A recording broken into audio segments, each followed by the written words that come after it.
E aí, galera do Time to Learn Português, aqui é o Fabrício Carraro de novo. E quanto tempo a gente não se via aqui no canal? Como você pode ver, eu tô muito diferente porque muitas coisas aconteceram e eu queria contar para vocês aqui nesse vídeo exatamente o que aconteceu. Eu estava no Brasil, né? Depois da Turquia eu vim para Barcelona e depois eu fui para o Brasil passar uns 2 meses e meio com a minha família lá, com os meus pais, a minha irmã e os meus amigos, e passar alguns eventos importantes, como o meu aniversário, o Natal, o Ano Novo, a Copa do Mundo também aconteceu nesse período. E tinha um assunto que eu já vinha pensando há algum tempo sobre ele, principalmente porque eu estava na Turquia, e enquanto eu estava no Brasil, eu continuei pensando sobre isso e comecei a fazer pesquisas sobre transplante capilar.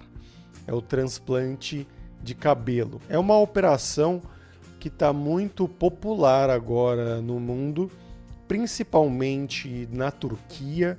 Então, pessoas do mundo inteiro vão para a Turquia para fazer essa operação, mas enquanto eu estava lá, eu ainda tinha algumas dúvidas e eu também estava pensando no preço.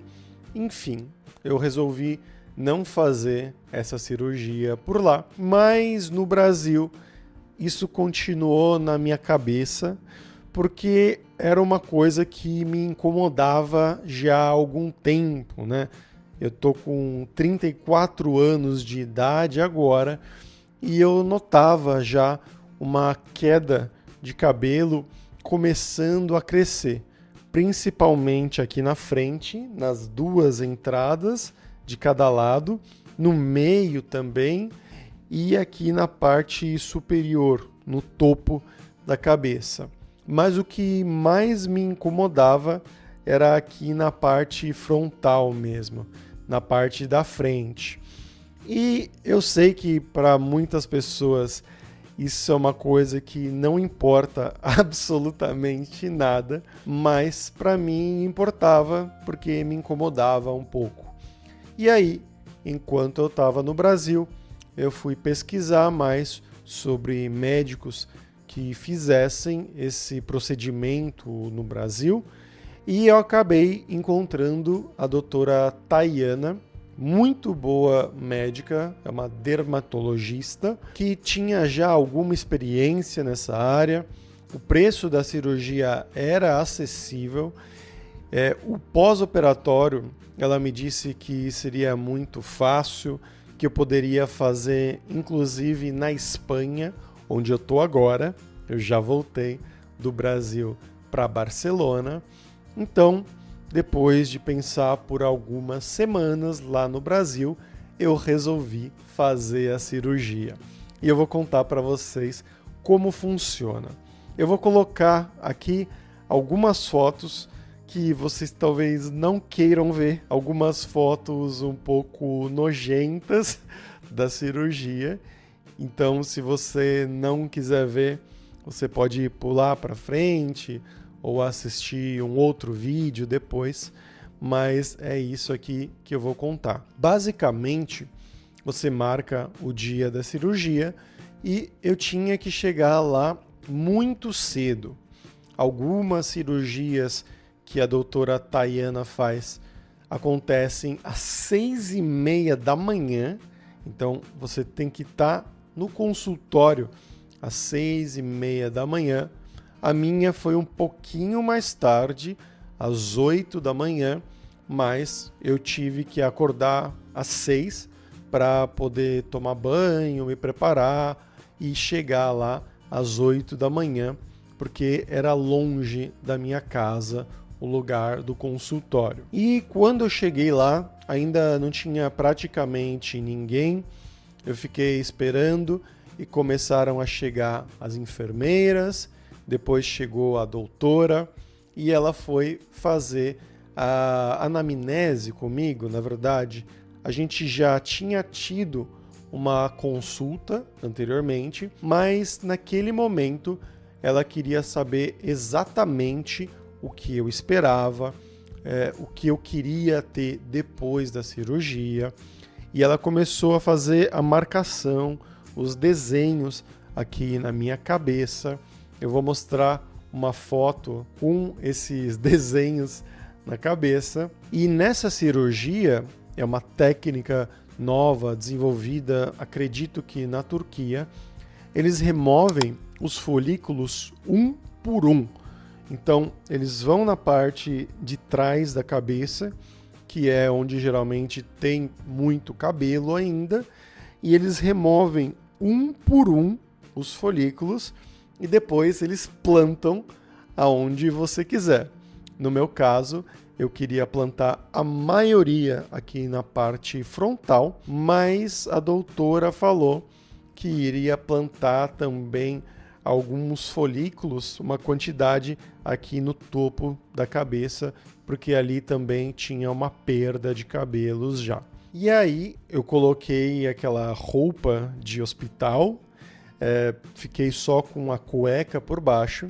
Você entra na sala operatória e tinha uma cama, uma maca, tipo aquelas de massagista, que você tem um buraco para colocar a cabeça.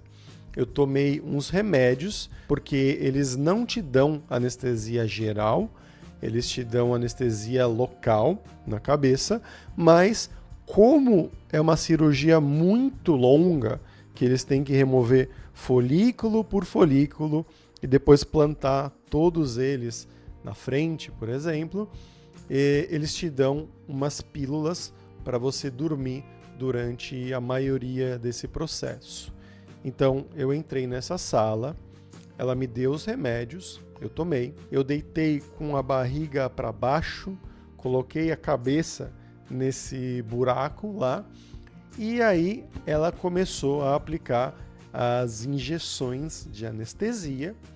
Doeu um pouquinho, mas não muito, e aí, depois de um tempinho, já começou a cirurgia.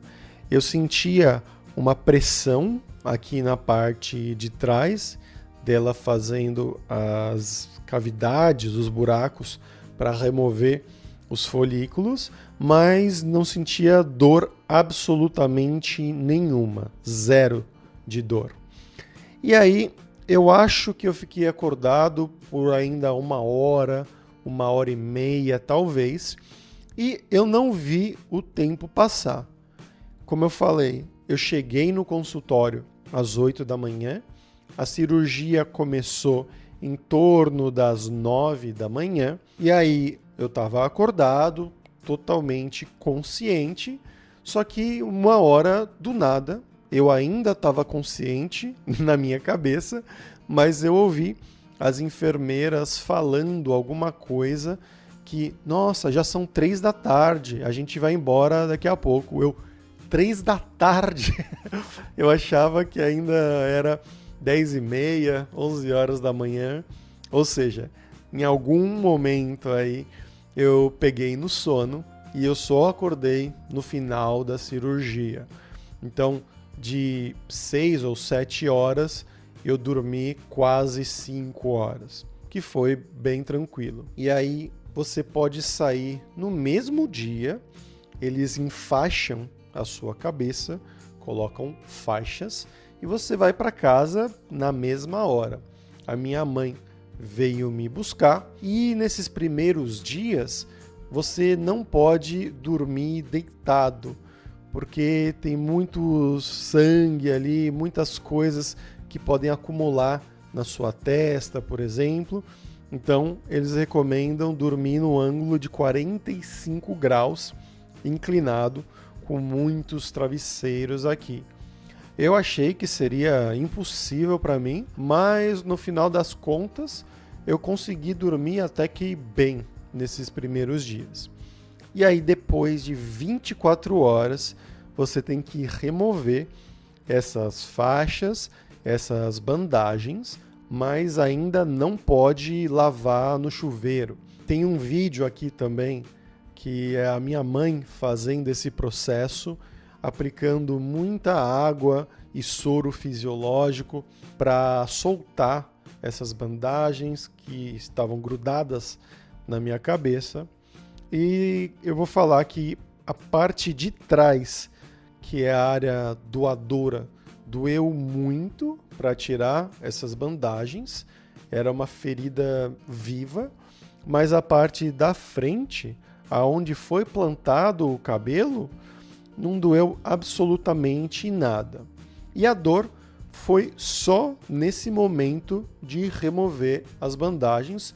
Depois, só à noite um pouquinho, eu tive que tomar um remédio para dor que a médica recomendou, mas fora isso, tranquilo.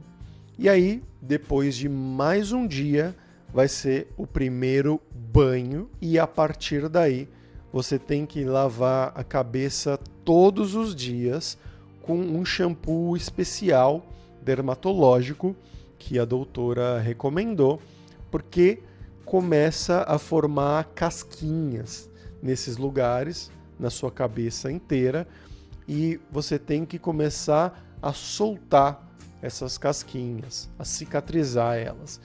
E aí esse shampoo também ajuda no fortalecimento e no crescimento do cabelo. E como vocês podem ver agora, a minha cabeça está um pouco estranha, mas isso é normal. A doutora me explicou, é parte do processo, que esse cabelo novo, transplantado, ele começa a crescer normalmente e aí ele cai. A maioria deles cai completamente porque ele ainda está se acostumando com essa nova área da cabeça. Depois ele vai crescer, vai cair mais uma vez e aí depois de uns 4 meses vai começar realmente a crescer bem esse cabelo. Você começa a ver alguns resultados legais depois de 6 meses e o resultado completo mesmo é só depois de 1 ano. Então, é uma coisa realmente a médio ou longo prazo, mas é uma cirurgia que eu já queria fazer há algum tempo e eu espero que dê tudo certo, que funcione. Por enquanto, para mim está funcionando muito bem e eu sei que para vocês eu estou parecendo muito estranho, muito diferente em comparação com a última vez que eu apareci aqui no canal, mas vocês vão ver essa evolução mês após mês, semana após semana, porque agora eu posso fazer vídeos normalmente aqui no canal, como sempre. Eu tô gravando esse vídeo hoje, no dia 8 de fevereiro de 2023. Passaram-se 3 semanas desde a minha cirurgia. Então ainda é muito recente, mas vocês vão ver daqui para frente e vamos esperar que esse cabelo cresça até as estrelas. Mas por hoje é isso, pessoal. Esse vídeo é mais um vlog para contar para vocês essa história e também, é claro, para vocês conhecerem um pouco desse vocabulário médico, também pode ajudar, e para vocês saberem o que aconteceu e o que está acontecendo comigo. E se vocês quiserem apoiar o Time to Learn Português, como sempre, é só você ir lá no Patreon, em patreon.com/Time to Learn Português, e você vai ter arquivos PDF com as transcrições completas de todos os vídeos aqui no YouTube, e na categoria Amigo você vai ter também as transcrições completas do podcast Time to Learn Portuguese, que está lá no Spotify, na Apple Podcasts, Google Podcasts, etc., que são mais longos, 20 ou 30 minutos, com temas muito variados, e além da transcrição, você também vai ter as palavras mais importantes destacadas em negrito, a tradução delas para o inglês e também exercícios para você melhorar o seu português. Então vai lá apoiar a gente no Patreon. Muito obrigado aos meus queridos Patreons que continuam sempre apoiando aqui o canal. E até a próxima, pessoal. Tchau, tchau.